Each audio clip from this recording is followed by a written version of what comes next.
You know what? I'll go first. Yeah. This is a goofy one. Um, all right, so this is Kyle Gordon is Great by Kyle Gordon. Um, he's a TikTok musician and comedian. And you know what? I've always been a big fan of comedy albums. When I was a kid, I really loved Weird Al. Big Flight of the Conchords fan, of course, Jack Black, Tenacious D, absolute goats.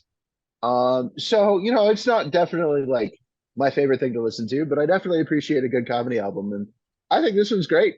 I've been a big fan of Kyle Gordon just as a comedian for a long time. I think he's always been really funny, and I think he put a lot of effort into this record. His sort of shtick is he does exaggerated impressions of people throughout the years, like a like an old timey doctor that prescribes people cocaine, or like a progressive preacher who refers to God as a she. Like he's like very playful, and very funny with his impressions. And I think that he's done this so well with the different genres of music that he's parodying. Um, he has learned to sing in most cases and has surrounded himself with musicians, and also like a pretty good guitarist himself. But he's able to take these disparate genres, like early 2000s emo and adult alternative and like outlaw country and Irish drinking songs, and just made songs that definitely sound like, if you're really not paying too much attention, sound like they could be from that genre. However, if you are paying attention, they're really fucking funny, and I really appreciate that. I think he's got like a very great range of his vocals. I think he really, really tries. Outlaw Country kind of wasn't there. Um, Bossa Nova felt, oh, I mean, it was all right. It was funny. He nailed the accent, but I don't think his vocals were quite there. But for the most part, like, I mean, what is the My Life is the Worst Life Ever? Legitimately sounds like a song I would have listened to in middle school. Is that the emo one? Is And it like the that's the emo one. yeah, yeah. Yeah. Classic, yeah. And the Irish drinking song, I mean, there's some pretty rowdy drinking songs, and it definitely sounds like something that the IRA would have listened to in the 90s, or would have sung in bars in the 90s after killing an Englishman. Yeah. Um, so, I feel like they're really spot on with every genre he's trying to parody, and I just think they're freaking funny. I want to know what y'all think, though. Yeah, this album is great. I like, I've seen this guy on TikTok. Um, Uh, I've seen the videos. His like impersonations are always pretty funny. He's great at like grabbing like the common things that we all know about something and then just like doing that in I don't know. You can't explain the joke. If you haven't seen him by now, go on TikTok and look yeah. and watch this video. But this album is just like perfect because it fits his brand. Because like these genres are like he's making like the stereotype of these genre.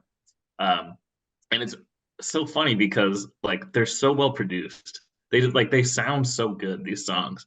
And the lyrics are just like so stupid and ridiculous. So it's the juxtaposition, but I don't think this would have been as funny if it hadn't been as produced as well as it is. I think Mhm. that's like what makes it key. He like goes all in on these songs, which I love. So I think my favorite is My Life is the Worst Life. That one's so fun. That song is I hilarious. agree. I think that's my favorite too.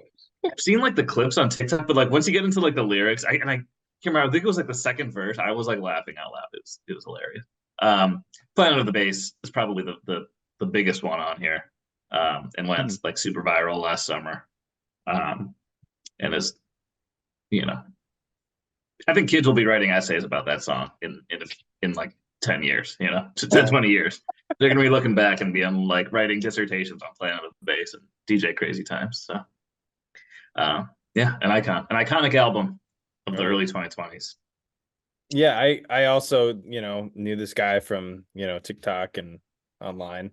And I was like, I knew, yeah, this guy's got great videos and great little character bits that he's just nails. But yeah, I didn't really know about this album, but I know that our friends Luke and Dan and Doug Trip D's, they were, they were playing Planet of the Bass during the summer. And I was like, oh, this is funny. Like, I didn't really know who it was or what it was. And listening to the whole album, I was laughing the whole time, but I didn't think that one was as funny as the other ones.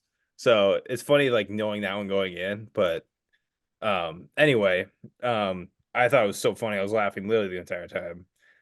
My favorite song was Girls Are the Best. I thought that was so funny. It's just like so ridiculous. Like, but they were like, all right, fellas, all the fellas stand up. And it's like, and hang your head in shame. I was just like dying. I think the best part of that song is all the bass kiss by. It's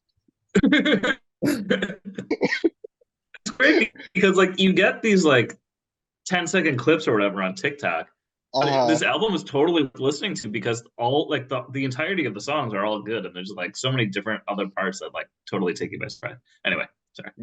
Sorry, man, you hear some of the songs. Yeah, no, I agree. No, I mean that's not much else to say. I mean it's so cool that he can cover so many different genres, and one, they sound like the actual genres, like pretty what do you call it? It's right on. It's exactly like the other genres.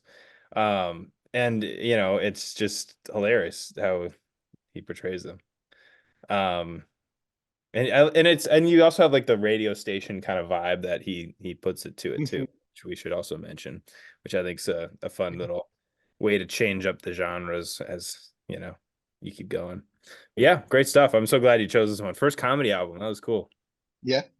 Well, I like to keep things a little bit more varied. I love it. I don't want to just like listen to rock music the whole time. I like, Carica Benito and this one were pretty out there. And I think my two choices for March, now April, I really wanted to be, I felt like I did a good job. I really just, I feel like this album is definitely up there with Tenacious D and Flight of the Conchords and Ninja Sex Party. I definitely like to enjoy, like, if you're a comedy album and the music isn't even good, I don't really care, because that's the whole point, is listening to good music that's funny, right? And I feel like this is very well produced. The session musicians are really on point.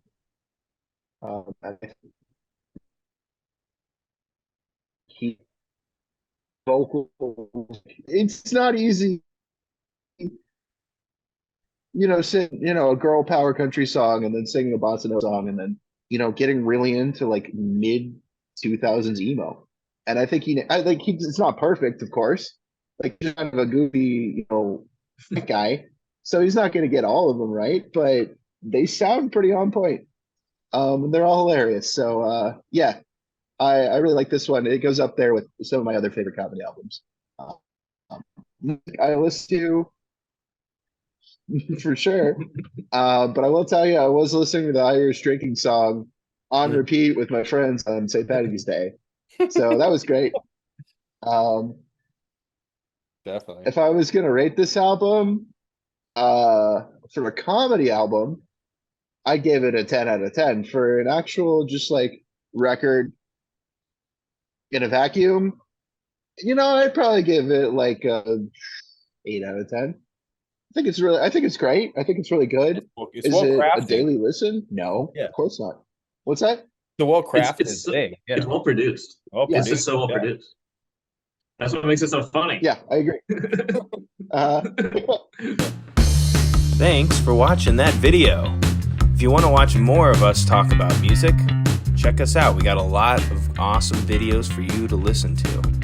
And like and subscribe. It really helps out the channel. And let us know what you thought of this video down in the comments below. We're always chatting with people who have an opinion, and we love it. So, see ya.